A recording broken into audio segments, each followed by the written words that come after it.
এইটো 1924 চনত প্ৰতিষ্ঠা হৈছিল আমাৰ পানেগাঁও প্ৰগতি সংঘটো। কিন্তু পানেগাঁও প্ৰগতি সংঘটো প্ৰথমতে আছিলে শ্ৰী শ্ৰী পীতাম্বৰ নাট্য মন্দিৰ।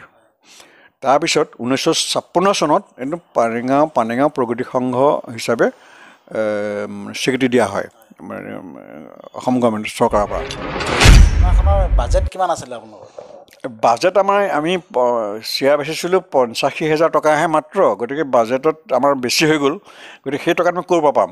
বেছিত মানে 1,20,000 টকা আমাৰ হৈছিলে, খৰচ হৈছিলে। নমস্কাৰ, আপোনালোকে চাই আছে সংস্কাৰ লাইভ 24 আৰু মই উমাকান্ত আপোনালোক সকলোকে স্বাগতম জনাইছোঁ।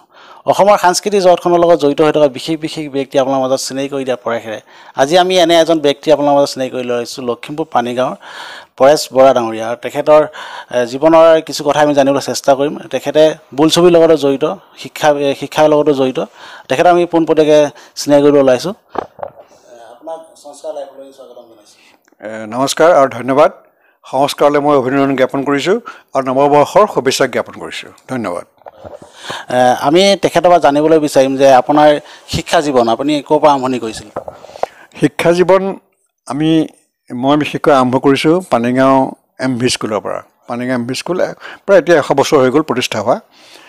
MV স্কুলৰ পৰা মই খোজাল গাঁৱত পঢ়িলোঁ। ME স্কুলত পঢ়ি তাৰপিছত নৰ্থ গভৰ্ণমেণ্ট হায়াৰ ছেকেণ্ডেৰীলৈ গ'লোঁ। তাতে ক্লাছ 7ত এডমিশ্যন লৈ মেট্ৰিক পাছ কৰিলোঁ। মেট্ৰিক পাছ কৰাৰ পাছত মই ডিব্ৰুগড় কানৈ কলেজত ছায়েন্সত এডমিশ্যন লৈছিলোঁ।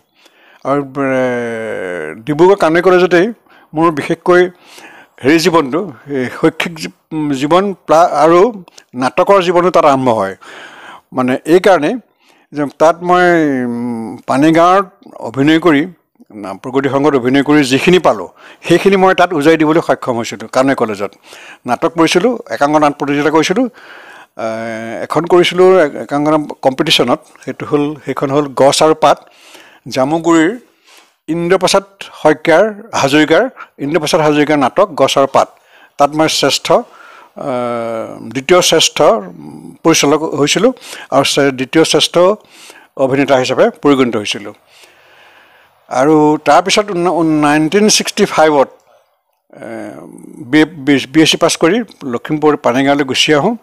আহি ইয়াত 1966 চনৰ 5 জানুৱাৰীত আমি পানীগাঁও উচ্চতৰ মাধ্যমিক বিদ্যালয়, তেতিয়া পানীগাঁও হাইস্কুল আছিলে, পানীগাঁও হাইস্কুলখনৰ শুভাৰম্ভ কৰোঁ। আৰু সেই শুভাৰম্ভ অনুষ্ঠানত উপস্থিত আছিলে আমাৰ গড়মীয়া চাৰিসত্ৰৰ গোসাঁই শ্ৰী শ্ৰী কৃষ্ণদেৱ গোস্বামী।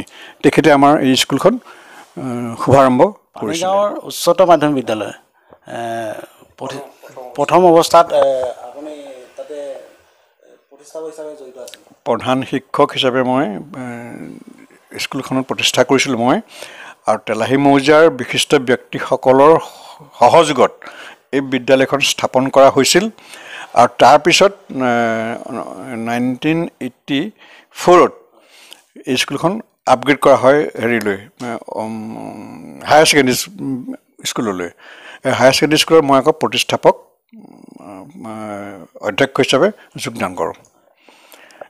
এইখন হৈছিল 1984ত। প্ৰিয় দৰ্শক, আপোনালোকে চাই আছে সংস্কাৰ লাইভ 24 আৰু আমি পৰেশ বৰা ডাঙৰীয়াৰ পৰা আমি বিশেষ কিছু কথা আমি জানিবলৈ চেষ্টা কৰিছোঁ। আৰু লখিমপুৰ পানীগাঁৱৰ পৰা দুখনকৈ বোলছবি 1970 চনত আৰম্ভণি কৰিছিল। আৰু সেই ছবিৰ বিষয়ে আমি জানিবলৈ চেষ্টা কৰিম আপোনাৰ পৰা। কেনেকৈ আৰম্ভণি কৰিছিল, কেনেকৈ কি হৈছিল? আমি প্ৰগতি সংঘত নাটক কৰোঁ।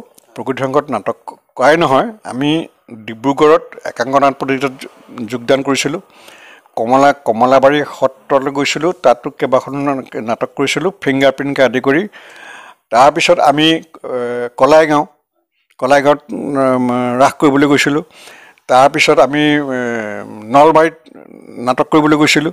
এনেকৈ বহুত নাটক আমি কৰিলোঁ। আমাৰ পানীগাঁৱৰ টীমটোক পানীগাঁৱৰ আমাৰ যিসকল শিল্পী আছিলে, এই শিল্পীসকলৰ নিপুণতা ইমান বেছি আছিল যে আমি লখিমপুৰৰ বিশিষ্ট বেলেগ ঠাই বহু জেগাত আমি নাটক কৰিবলৈ নাটক কৰিছিলোঁ। এতিয়া বিহপুৰীয়াত আপোনালোকে সকলোৱে জানে যে আমাৰ মিলু বৰুৱা, সেৱাব্ৰত বৰুৱা, তেওঁৰ দেশতো আমাক পানীগাঁৱৰ প্ৰগতি সংঘ মাতি নি পেলাই তাত নাটক কৰাইছিল আমি সাবতি আৰ্মি কেম্পত আমি নাটক কৰিবলৈ গৈছিলোঁ আমাৰ সেই সময়ত সেই নাটকখন আছিলে পিয়লি ফুকন আমাৰ জীৱন বৰা দেৱ আছিলে পিয়লি আৰু মই আছিলোঁ কৰ্ণেল কুপাৰ সেই নাটকখনত এই নাটকখনৰ আমাৰ আৰু এজন ব্যক্তি আছিলে বীৰেন শৰ্মা তেওঁ আছিলে কেপ্টেইন নিউইল আছিলে আৰু ভুৱন দত্ত বৰা আছিলে নামটো মই হেৰিটো পাহৰিলোঁ তাতকৈ তলৰ খাবৰ মানে ব্ৰিটিছৰ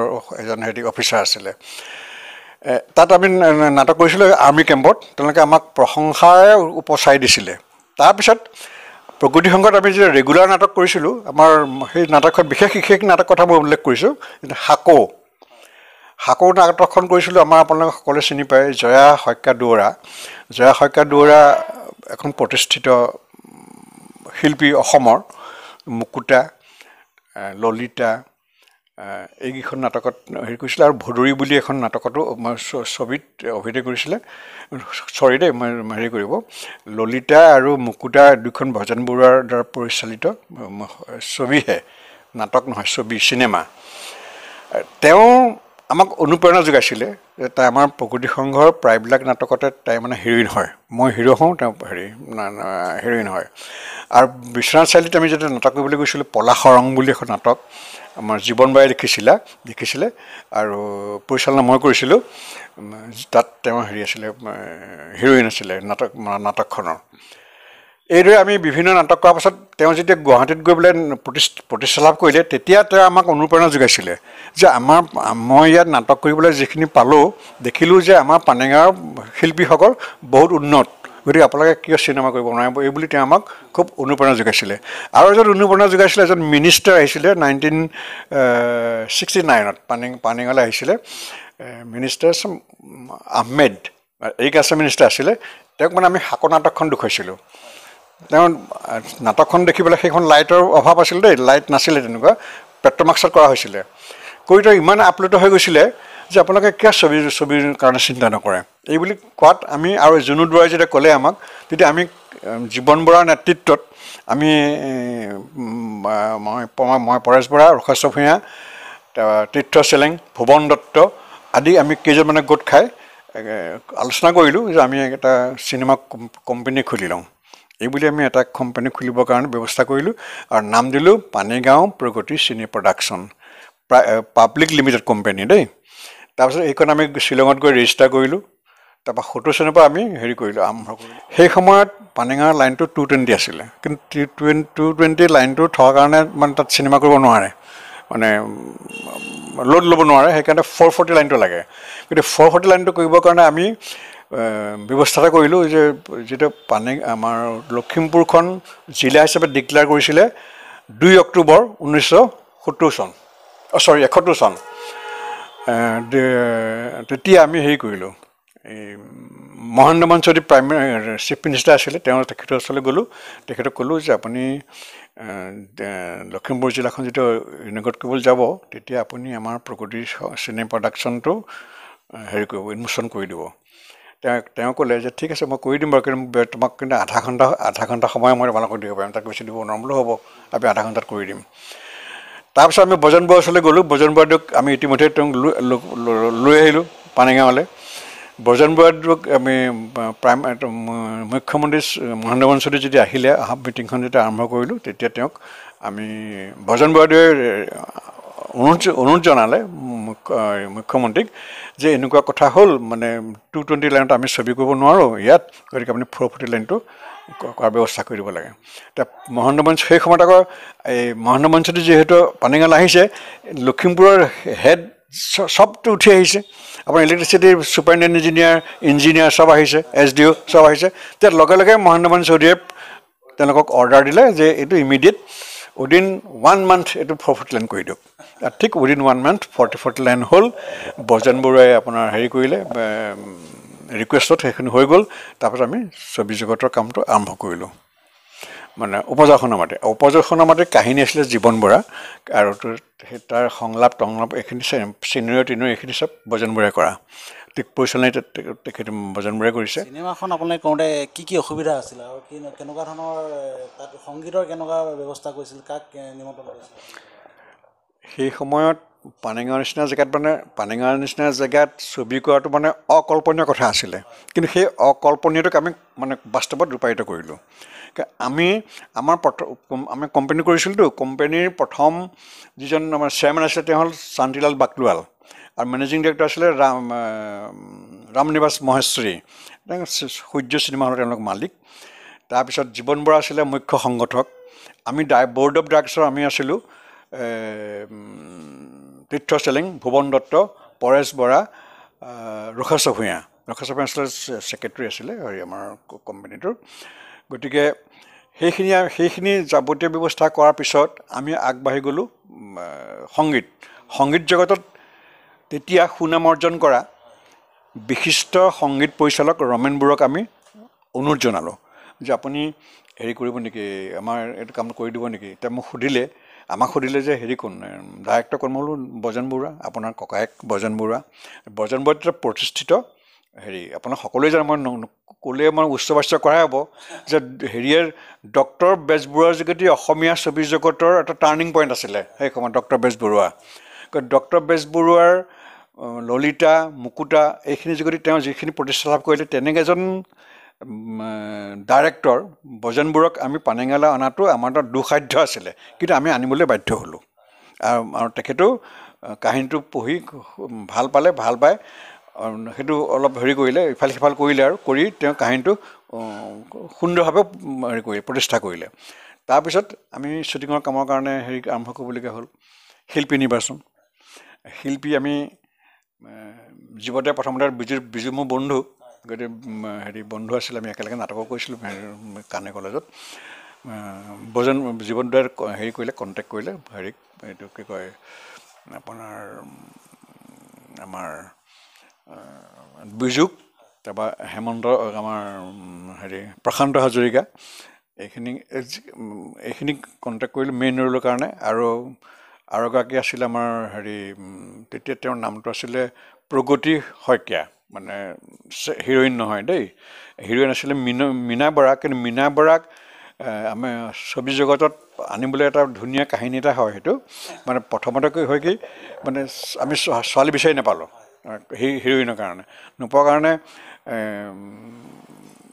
মানে মীনা বৰাই প্ৰথমতে হেৰি কৰিছিলে নাটক চাটক কৰিছিলে অভিজ্ঞ আছিলে তেওঁ ওচৰলৈ গ'ল কিন্তু তেওঁ বজন বৰুৱা নলিন দুৱৰা কেমেৰামেন নলিন দুৱৰা আছিল দেই মই গ'লোঁ মীনা বৰাক চাবলৈ তেওঁ মানে ফ্ৰক পিন্ধি থকাৰ কাৰণে ফ্ৰক পিন্ধি আছিলে কিন্তু সৰু দেখি তেওঁক হেৰি কৰিলে এইটো বৰ সৰু ছোৱালী নহ'ব বাকীখিনি ঠিকে আছিলে চেহেৰা পাতিখন ঠিকেই পাইছিলে কিন্তু চাপৰ হ'ল সেইকাৰণে বোলে হেৰি কৰক নহয় বেলেগ চাওঁ এই বুলি আমি আৰু এখন জেগালৈ গ'লোঁ বিহপুৰীয়া তাত মিনু শইকীয়া বুলি এজনী ছোৱালী আছিলে তেওঁৰ ওচৰলৈ গ'লোঁ কিন্তু তেওঁক পচন্দ কৰা নহ'লে তাৰপিছত কোনোবা মোৰ বন্ধু এজনে খবৰ দিলে কামিনী ফুকন তেওঁ খবৰ দিলে যে হেলেমত দুজনী ছোৱালী আছে মানে অপৰূপা একদম অপৰূপা ছোৱালী মানে পচন্দ হ'বই এতিয়া ব্ৰজন বৰা নলিন দুৱৰা মই জীৱন বৰা আমি গ'লোঁ হেৰিলে হেলেমলৈ মানে নেপালী ছোৱালী গ'লোঁ আৰু ছোৱালী দুজনী সঁচাকৈ অপৰূপা কুণ্ডত কটা চেহেৰা কিন্তু ব্ৰজন বৰাই তেওঁলোকক কথা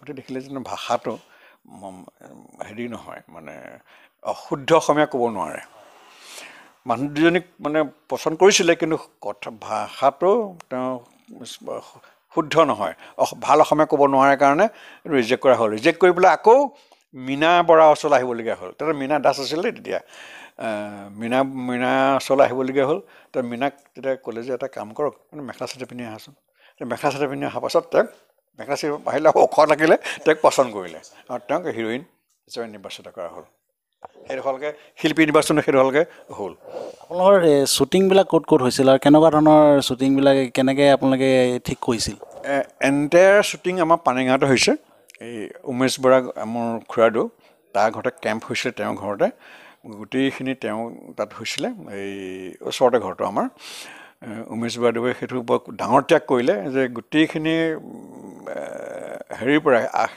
আৰ্টিষ্টৰ পৰা আমাৰ কি কয় এইবোৰ টেকনিচিয়ানলৈকে সকলোকে তাত আশ্ৰয় দি এমাহ ডেৰমাহ ৰাখি ডাঙৰ মহান কাম এটা কৰিছিলে আৰু তাত প্ৰথম শ্বুটিং তাত হৈছে তাৰপৰা এৰাউণ্ড মোৰ ঘৰৰ পাছফালেও হৈছে আমাৰ সন্মুখৰ পথাৰখনতো হৈছে শ্বুটিং এই অঞ্চলটো আৰু লখিমপুৰত মই নিৰ্মল হাজৰিকা চৰিত্ৰটো ৰূপায়ণ কৰিছিলোঁ মানে প্ৰভাৱশালী সেই সময়ত ব্যৱসায়ী আছিলে সেই চৰিত্ৰটো তেওঁৰ ঘৰটো লখিমপুৰত আব্দুল নাছৰ বুলি এটা ঘৰ আছিলে সেই সময়ত মানে লখিমপুৰৰ এটা খুব ভাল ঘৰ সেইটোৱেই এই আপোনাৰ FCI মুখে ঘৰটো লখিমপুৰ টাউনৰ FCI মুখে ঘৰটো এতিয়া ঘৰটো অৱশ্যে সেই নাই মই সেইদিনা গৈ চালোঁগৈ যে মানে তাত মানে ঘৰটো ৰিন'ভেট কৰিবলৈ বেলেগ কৰিলে চিনি পাবলৈ টান কিন্তু সেই সময়ত সেই ঘৰটো আছিলে আব্দুল নাছৰ ঘৰটোতে আমি শ্বুটিং আৰম্ভ কৰিছিলোঁ মানে টাউনৰ শ্বুটিংখিনি তাৰপিছত আশে পাশে আমাৰ শ্বুটিং কৰিবলগীয়া হোৱা নাছিলে বাকী চব পানীগাঁৱত হৈছিলে শ্বুটিং। প্ৰিয় দৰ্শক আপোনালোকে চাই আছে আৰু পৰেশ বৰা ডাঙৰীয়াৰ পৰা আমি আৰু কিছু কথা জানিবলৈ চেষ্টা কৰিম। আপোনাৰ চিনেমাখনৰ নাম কি আছে? উপজা সোণৰ মাটি আৰু এই উপজা সোণৰ মাটিৰ নামটো আমাৰ ব্ৰজেন বৰুৱাই দিয়া কাহিনীটোত বেলেগ আছিলে কিন্তু ৰাষ্ট্ৰীয় পৰ্যায়তো জিলিকিছিল চিনেমাখন। নিশ্চয় উপজা সোণৰ মাটিখনে সেই সময়ত আঞ্চলিক ভিত্তিত শ্ৰেষ্ঠ নাটক বুলি পৰিগণিত হৈছিল আৰু আমাক দিছিলে ৰাষ্ট্ৰপতি পদক দিছিলে হেৰিখনো পাইছে চিনেমাখনো পাইছে আৰু আমি দুজনে মীনা বৰা আৰু মই পাইছোঁ ৰাষ্ট্ৰপতি পদক পাইছোঁ এই ফটো আপুনি দেখিছে ইয়াত দেখিছে ৰাষ্ট্ৰপতিৰ পৰা লোৱা নিশ্চয় আমি তাত কৃতকাৰ্যতা লাভ কৰাৰ পিছত আমি ভাবিলোঁ কি আমাৰ উদ্দেশ্যটো যেতিয়া পাব্লিক লিমিটেড কোম্পানী আমাৰ চিনেমাৰ কোম্পানী গতিকে আমি চিনেমা কৰিয়ে থাকিম এই বুলি আমি এজন আমাক পৰিচালক লাগিব আমাৰ ভিতৰে পৰিচালক যদি বাহিৰৰ পৰা পৰিচালক আনিবলগীয়া হয় তেতিয়াহ'লে যথেষ্ট খৰচ হ'ব গতিকে আমি নিজাকৈ এজন সৃষ্টি কৰোঁ যোন জীৱন বৰা ইতিমধ্যে অভিজ্ঞ আছিলে নাটক চাটকবিলাকত অভিজ্ঞতা আছিলেই তাৰপিছত আহিলে আমাৰ পলাশৰঙত আমি ভাবিলোঁ কি আমি জীৱন বৰাদেৱকে পৰিচালক হিচাপে তুলি ধৰোঁ এইবুলি জীৱন বৰাদেৱক আমি তুলি ধৰিলোঁ আৰু যিহেতু জীৱন বৰাদেৱ মানে সম্পূৰ্ণভাৱে সম্পূৰ্ণভাৱে অভিজ্ঞ নহয় গতিকে টেকনিকেল ছাইডটো চাবৰ কাৰণে আমি এজন কৰিলোঁ টেকনিকেল ডাইৰেক্টৰ এজন নিৰ্বাচিত কৰিলোঁ আৰু তেওঁ হ'ল গৌৰী বৰ্মন আৰু গৌৰী বৰ্মন আজি অলপ দিনৰ আগতে দুমাহমানৰ আগতে তেখেতে পৰলোকপ্ৰাপ্তি হৈছে আৰু গৌৰী বৰ্মন পৰলোকপ্ৰাপ্তি হোৱাৰ 11 দিনৰ পিছত আমাৰ জীৱন বৰাদেৱ পৰলোকপ্ৰাপ্তি হৈছে। আশ্চৰ্য কথা কি যে তেওঁলোকৰ সেই সংমিশ্ৰণটো বৰ সাংঘাতিক আছিলে আৰু পলাশৰঙৰ নামটো কিন্তু মই দিয়া দেই মই পৰেশ বাই পলাশৰঙৰ নামটো মই নাটকখনৰ নামটো চিনেমাখনৰ নামটো মই দিছিলোঁ মানে এই যিখন পলাশৰং আমি নাটক মানে কৰিছিলোঁগৈ বিশ্বনাথ কৰিছিলোঁ সেই নাটকখনৰ লগত আলম লৈ একেধৰণৰ নাটকেই এইখন কৰা হৈছিলে। এইখন হ'ল দুখন চিনেমা কৰিছিলোঁ। পৰৱৰ্তী চিনেমাখনৰ পৰিকল্পনা কেনেকৈ আছিলে? সেইটোৱে মই ক'লোৱেই নহয় যে আমাৰ উদ্দেশ্যটো আছিলে যে আমি চিনেমা কোম্পানী যেতিয়া কৰিলোঁ চিনেমা কোম্পানী কৰাৰ কাৰণে আমি এটা কাম কৰোঁ আমি আমাৰ নিজৰ ফালৰ পৰা এজন পৰিচালক লৈ পেলাই আমি ইখনৰ পাছত সেইখন চিনেমা কৰি গৈ থাকিম। পলাশৰং কৰাৰ পিছত কৰিলোঁ পলাশৰঙত আমাৰ খৰচটো বেছি হ'ল আৰু আমি যিটো ইনকাম টেক্স ৰিটাৰ্ণ পালোঁ ছবিগৃহৰ পৰা সেইটোৱে মানে যথেষ্ট নহয় তথাপিতো আমাৰ কিছু পইচা জমা আছিলে কিন্তু জীৱন বৰাদেৱৰ স্বাস্থ্য অলপ অৱনতি হ'ল আমাৰো তেনেকৈ হ'ল বয়স বেছি হৈ হোৱাৰ কাৰণে আমি নেক্সট ছবিখনৰ কথা আৰু ভবা নহ'লে। চিনেমাখনত খৰচ আপোনাৰ কিমান হৈছিল আৰু কেনেধৰণৰ খৰচ কৰিছে আপোনালোকে? উপজা সোণৰ মাটিত আমি শ্বেয়াৰ বেচিছিলোঁ মই অলপ আগতে কৈছিলোঁৱেই যে আমি শ্বেয়াৰ বেচিছিলোঁ অল অভাৰ আছাম। মোৰ এখন গাড়ী আছিলে সেই সময়ত ASM4 লখিমপুৰৰ মানে 4 নম্বৰ গাড়ী সেইখন ASM4 এম্বেচেডৰ সেইখন লৈ গোটেই অল অভাৰ আছাম ঘূৰিছিলোঁ জীৱন বৰা মই আৰু কেতিয়াবা বেলেগ মানুহ লৈ যাওঁ কিন্তু আমি দুজনে মেক্সিমাম শ্বেয়াৰ বেচিছিলোঁ 100 টকীয়া শ্বেয়াৰ সেই শ্বেয়াৰে মানে আমি ছবি এখন কৰিছিলোঁ কিন্তু সেইটো নহ'লে সম্পূৰ্ণ নহ'লে আমি 85,000 শ্বেয়াৰ বেচিছিলোঁ মাত্ৰ। সেইখনৰ বাজেট কিমান আছিলে আপোনালোকৰ? বাজেট আমি শ্বেয়াৰ বেচিছিলোঁ 85,000 টকাহে মাত্ৰ গতিকে বাজেটত আমাৰ বেছি হৈ গ'ল গতিকে সেই টকাত মই ক'ৰ পৰা পাম বেছিত মানে 1,20,000 টকা আমাৰ হৈছিলে খৰচ হৈছিলে তাহানিৰ দিনত।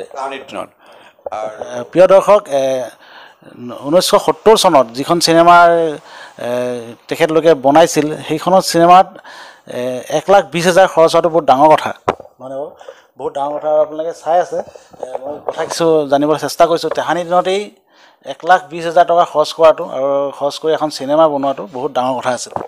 আপোনালোকে আৰু কি ধৰণৰ ব্যৱস্থা কৰিছিল কেনেকুৱা ধৰণে আপোনাক পইচাখিনি দিবলগীয়া হৈছিল সেইটো আমি হেৰি কৰিলোঁ আমাৰ যিটো এক্সিছ এমাউণ্ট হৈছিল শ্বেয়াৰৰ 50,000 বাদ দি যিটো এক্সিছ হৈছিলে সেইটো আমি আমাৰ প্ৰকৃতি চিনি প্ৰডাকশ্যনৰ যোন চেয়াৰমেন আছিলে বাকলিৱাল তেওঁৰ পৰা আৰু ৰামনিবাস মহচিদ মেনেজিং ডাইৰেক্টৰ তেওঁলোকৰ পৰা আমি এডভান্স লৈছিলোঁ মানে আৰু ছবিখন আমি ডিষ্ট্ৰিবিউশ্যন কৰিবৰ কাৰণে হেৰি দিছিলোঁ মহেশ এণ্টাৰপ্ৰাইজক দিছিলোঁ তেওঁলোকৰ পৰা আমি এডভান্স লৈ পেলাই 1,10,000 সম্পূৰ্ণ খৰচ কৰি পেলাই ছবিখন সম্পূৰ্ণ কৰিছিলোঁ সেইখন চিনেমাত সংগীত কোনে পৰিচালনা পলাশৰঙৰ কথা কৈছে পলাশৰঙখনৰ সংগীত পৰিচালনা কৰিছিলে বিশ্ববিশ্ৰুত ভাৰতৰত্ন সুধাকণ্ঠ ডক্টৰ ভূপেন হাজৰিকা সেইটো আমাৰ বৰ গৌৰৱৰ কথা যে তেনেকুৱা এজন ব্যক্তিক পলাশৰঙৰ আমি সংগীত পৰিচালক হিচাপে পাইছিলোঁ আৰু পলাশৰঙৰ যিটো গীত সেই গীতটো হেৰিয়ে ভূপেন হাজৰিকাদেৱে উষা মংগেশকাৰৰ লগত একেলগে পৰিৱেশন কৰিছিলে গৌৰৱৰ কথা আৰু চিনেমাখনৰ যিখন দ্বিতীয়খন চিনেমা আপোনালোকে কৈছিল তাত আপোনালোকৰ শ্বুটিং ক'ত হৈছিল লখিমপুৰতে হৈছিল লখিমপুৰত হৈছিলে আপোনাৰ আউটড'ৰ শ্বুটিং ইনড'ৰ শ্বুটিং পানীগাঁৱত হৈছিলে আৰু লখিমপুৰত হৈছিলে এডভোকেট প্ৰফুল্ল বৰুৱাৰ ঘৰত অলপমান ছবি তাত শ্বুটিং কৰা হৈছিল সংগীত পৰিচালনা আপোনালোকে ক'ত শ্বুট কৰিছিল মই দুখন বেলেগ বেলেগ কওঁ এখন হ'ল উপজাৰ সমিতিখনৰ সংগীতৰ দৃশ্যগ্ৰহণ কৰা হৈছিলে গোলাঘাটত আমাৰ সুধাস্পদ প্ৰয়াত আব্দুল মালিকৰ ঘৰৰ কাষৰ আৰু তেওঁৰ নিজৰ বাৰীটো আৰু পথাৰতো এই শ্বুটিংখিনি কৰা হৈছিলে আৰু তাতেই বৰ দুখৰ বিষয় যে শ্বুটিং সমাপ্ত হোৱাৰ এদিনৰ পিছতে 28 জুন তাৰিখে আমাৰ পৰিচালক বজেন বৰুৱাৰ দেহাৱসান হয় তাতেই এইটো বৰ দুখৰ কথা এইটো মানে এই দুখ মানে আমি এতিয়াও পাহৰিব পৰা নাই আৰু পলাশৰঙৰ সংগীত পৰিচালনা কৰিছিলে ইতিমধ্যে কৈছোঁ যশস্বী পৰিচালক সংগীত পৰিচালক ভাৰতৰত্ন সুধাকণ্ঠ ডক্টৰ ভূপেন হাজৰিকা আমাৰ লখিমপুৰতে হৈছিলে হেৰিখিনি সংগীতখিনি লখিমপুৰতে কৰা হৈছিলে গোটেইখিনি প্ৰিয় দৰ্শক লখিমপুৰৰ কাৰণে গৌৰৱৰ কথা ডক্টৰ সুধাকণ্ঠ ডক্টৰ ভূপেন হাজৰিকাদেৱে ইয়াত আহি ইমান ধুনীয়া ধুনীয়া কাম কৰি থৈ গৈছিল সংগীত পৰিচালনা কৰি থৈ গৈছিল পলাশৰঙৰ চিনেমাত 70 দশকতে কাম কৰি থৈ গৈছিল ইয়াত আমাৰ কাৰণে খুব গৌৰৱৰ কথা আৰু লখিমপুৰবাসীৰ কাৰণে এটা ভাল খবৰ যে পলাশৰঙত ডক্টৰ ভূপেন হাজৰিকাৰ গীত পৰিচালনা কৰিছিল আৰু আপোনালোকৰ এই চিনেমা জগতখনৰ লগত জড়িত হৈ থকা শিল্পীসকল এতিয়া বৰ্তমান আছেনে সকলো মানুহে এতিয়া বৰ্তমান এতিয়ালৈকে আছেনে গোটেইখিনি নাই কিছুমান আছে আমাৰ মুখ্য চৰিত্ৰত অভিনয় কৰা ভুৱন দত্তদেৱ তেখেত আজি 5 বছৰমান আগতে দেহান্ত হ'ল তাৰপিছত তেওঁৰ লগত দেৱেশ্বৰ শইকীয়া বুলি এজন আছিলে তেওঁৰ ঢুকালে বজেন বৰুৱাটো ঢুকালেই জীয়াই থকাৰ ভিতৰত মানে এক্টিভলি মই মুখ্য চৰিত্ৰত অভিনয় কৰা ভিতৰত মই পৰেশ বৰাহে মই এতিয়া জীয়াই আছোঁ আৰু ছবিৰ জগতৰ লগত যিসকল আমাৰ বৰ্ডৰ মেম্বাৰ আছিলে ডাইৰেক্টৰ আছিলে বৰ্ডৰ তেখেতসকলৰে মানে একেই ঢুকালে এতিয়া চিনেমা মই আৰু সঁচা ভূঞা এতিয়া চিনেমাৰ লগত তেতিয়া চিনেমাৰ কিবা সাল সলনি দেখিছেনে বহুত দেখিছোঁ আমাৰ তেতিয়াৰ মানে ছবিবিলাকত বাস্তৱসন্মত ছবি ইয়াত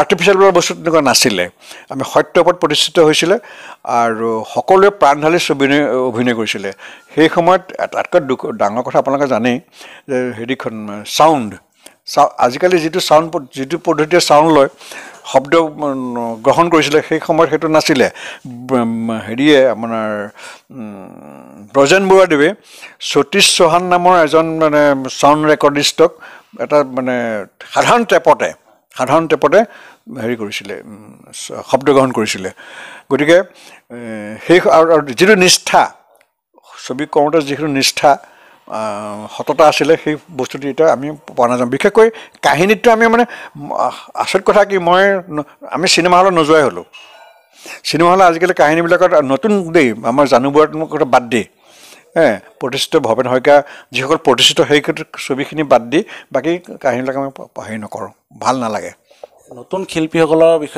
বিষয়ে আপুনি কি ক'ব নতুন শিল্পীসকল কিন্তু আমাৰ হেৰি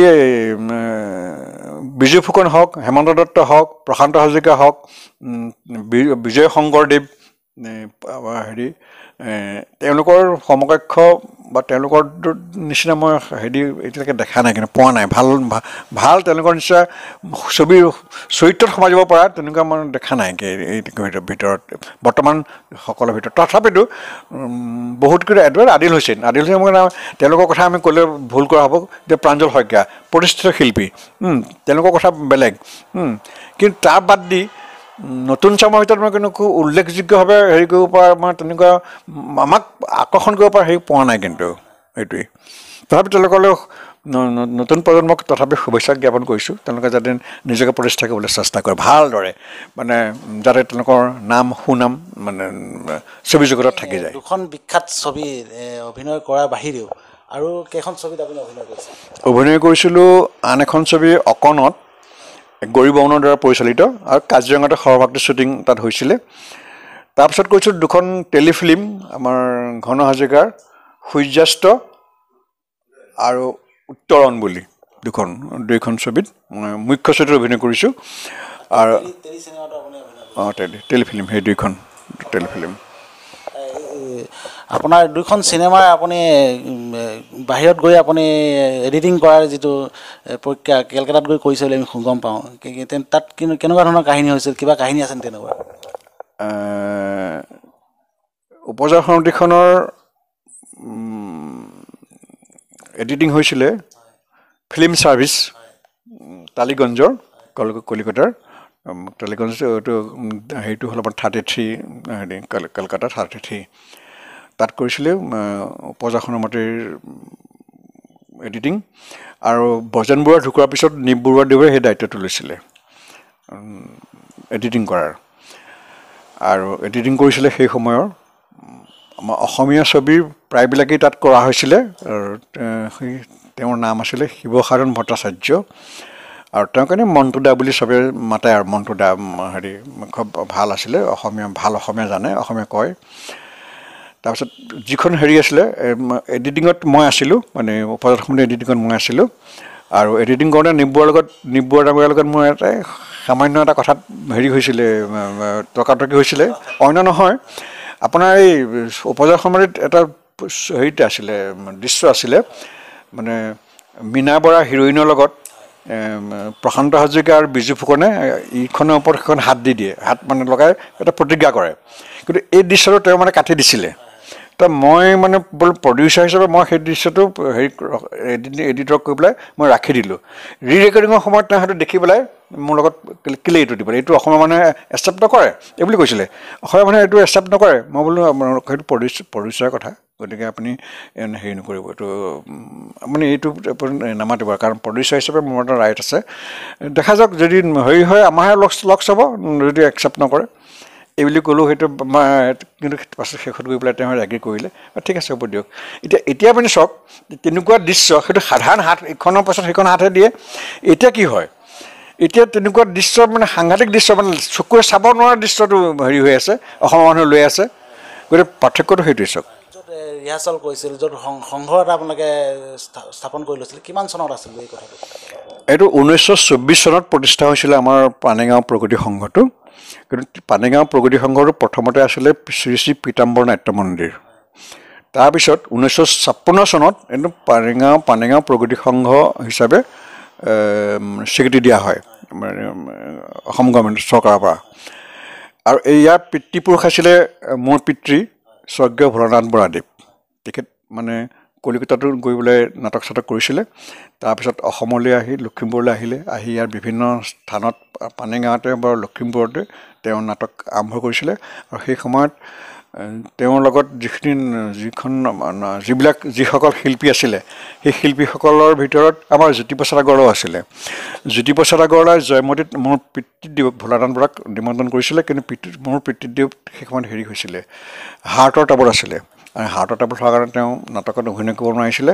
আনকি তেওঁৰ ভাগিনীয়েক চতিয়াৰ কিৰণবালা দেৱীকো জয়মতীত নাটক কৰিবৰ কাৰণে ব্যৱস্থা কৰিছিলে, কিন্তু তেওঁ আকৌ বিবাহ হোৱাৰ কাৰণে তাত হেৰি কৰিব যাব নোৱাৰিলে। কাৰণ জ্যোতিপ্ৰসাদ আগৰৱালাই এওঁক হেৰি কৰিছিলে, ছোৱালী বিচাৰিবৰ কাৰণে দায়িত্ব এটা দিছিলে। আৰু সেইকাৰণে কিৰণবালা হাজৰিকাক, মোৰ বাইদেউ হয় জেঠাই জীয়েক, তেওঁক হেৰি হ'ল বিবাহ বিবাহ সম্পন্ন হোৱাৰ কাৰণে সেই অভিনয় কৰিব নোৱাৰিলে। গতিকে 24 চনৰ পৰা পানীগাঁও প্ৰগতি সংঘই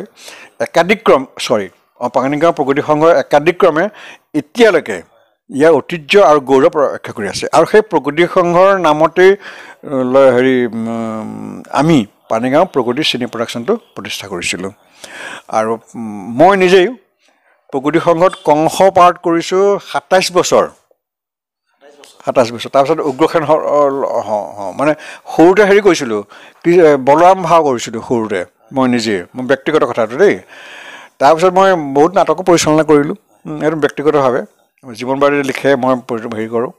এতিয়া এই গোটেই বস্তুটোৰ মানে প্ৰগতি সংঘৰ যদিও মানে মোৰ পিতাদেউৱে 24 চনত প্ৰতিষ্ঠা কৰিছিলে, তাৰপিছত আমাৰ ক্ৰমান্বয়ে কিবা যদি বহুত মানে মঞ্চ লেখাত অতুল হাজৰিকাৰ নাম লিখি থৈ যোৱা মঞ্চ লেখাত ভৰনাথ বৰা, হৰিপ্ৰসাদ বৰা, উমা দাস এইদৰে তেওঁ সেই সময়ত প্ৰতিষ্ঠিত শিল্পী আছিলে পানীগাঁৱৰ। এনেকুৱা বহুত শিল্পী এতিয়াতো কথাই নাই, আমাৰ নতুন প্ৰজন্ম বহুত নতুন প্ৰজন্মই মানে কৰিবলৈ আৰম্ভ কৰিছে। ভাল শিল্পী জন্ম হৈছে এই প্ৰগতি সংঘৰ পৰাই। মই ক'লোৱেই নহয় যে জয়া শইকীয়াৰ নিচিনা ছোৱালী ইয়াৰ পৰা হৈছে। মই জন্ম হৈছোঁ প্ৰদেশ আমাৰ নতুন চামৰ ভিতৰত আমাৰ এই শৰৎ দত্ত বৰা কৰিছে কংসভাত বা অন্যান্য ছবি জগতৰ লগত সংযোগ হৈ পৰিছে।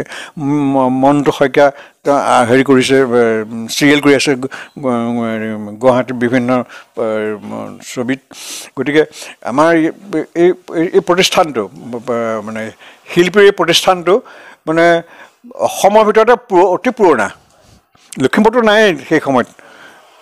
গতিকে আমি গৌৰৱবোধ কৰোঁ যে পানীগাঁও প্ৰগতি সংঘটো মানে যিয়ে আমাক অসমত প্ৰতিষ্ঠা কৰিবৰ কাৰণে শিল্পী হিচাপে প্ৰতিষ্ঠা কৰি থৈ গ'ল, তাৰ কাৰণে আমি প্ৰগতি সংঘৰ ওচৰত আমি চিৰকৃতজ্ঞ। প্ৰিয় দৰ্শক, আমি অনুষ্ঠানটো সামৰিব লাগিব। বহু কথাই আছিল পাতিবলগীয়া, আৰু ছাৰৰ লগত আমি আৰু এদিন সংযুক্ত হ'ম। আজি এই অনুষ্ঠানটো আমি ইমানতে সামৰিম। ছাৰ, আপোনালৈ সংস্কাৰ লাইভ 24 পৰা আন্তৰিক শুভেচ্ছা জ্ঞাপন কৰিছোঁ, লগতে আপোনাৰ দীৰ্ঘায়ু কামনা কৰিছোঁ। আজি অনুষ্ঠানটো আমি ইমানতে সামৰিছোঁ। ধন্যবাদ। আৰু এটা মই কথা ইয়াতে কৈ থওঁ, সংস্কাৰ লাইভ 24লৈ সেইটো হ'ল কি যে বহু কথা মোৰ ঠাই গৈছে, কাৰণ বয়সৰ কাৰণে কিছু কথা পাহৰি গৈছোঁ, যাতে ভৱিষ্যতে আপোনালোকে আৰু এটা মোক সুযোগ দিয়ে, তাৰ কাৰণে মই আপোনালোকক অনুৰোধ জনাইছোঁ। ধন্যবাদ। সংস্কাৰ 24লৈ পুনৰ মই শুভেচ্ছা জ্ঞাপন কৰিছোঁ। ধন্যবাদ।